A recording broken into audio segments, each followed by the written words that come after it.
AP liquor scam case కీలక మలుపు తిరిగింది. సిటీ అధికారుల సోదాలో ఏకంగా 11 కోట్ల రూపాయలు బయటపడ్డాయి. రంగారెడ్డి జిల్లా కాచారంలో ఏపీ సిట్ సోదాలు నిర్వహించింది. సులోచన ఫామ్ హౌస్ లో 11 కోట్లు సీజ్ చేశారు సిట్ అధికారులు. A40గా ఉన్న వరుణ్ ఇచ్చిన సమాచారంతో సిట్ అధికారులు సిట్ దాడులు నిర్వహించింది. 12 బాక్సుల్లో నగదు దాచినట్టుగా గుర్తించారు. A1 రాజ్ కేసిరెడ్డి ఆదేశాలతో నగదు దాచినట్టుగా వరుణ్ చానికి అంగీకరించినట్లుగా తెలుస్తుంది. 2024 జూన్లో నగదు ఫామ్ హౌస్ కు తరలించారు. ప్రొఫెసర్ తగల బాలరెడ్డి పేరు మీద ఫామ్ హౌస్ ఉన్నట్టుగా అధికారులు గుర్తించారు.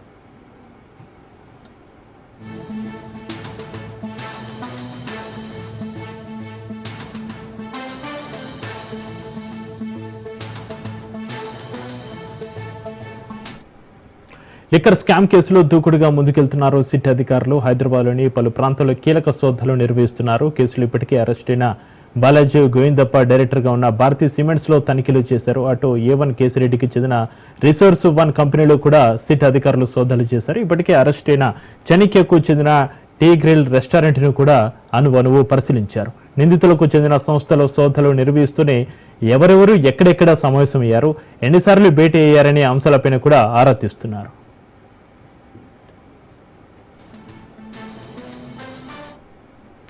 భారతీ సిమెంట్స్ లో అణువణువు గాలించారు. అడ్మినిస్ట్రేషన్ ఆఫీసులో పలు డాక్యుమెంట్లని స్వాధీనం చేసుకుని స్టడీ చేస్తున్నారు. AP liquor scam Bharathi Cements కేంద్రంగా నడిచిందని అనుమానాలు రావడంతో అధికారులు ముమ్మర తనిఖీలు చేపట్టారు.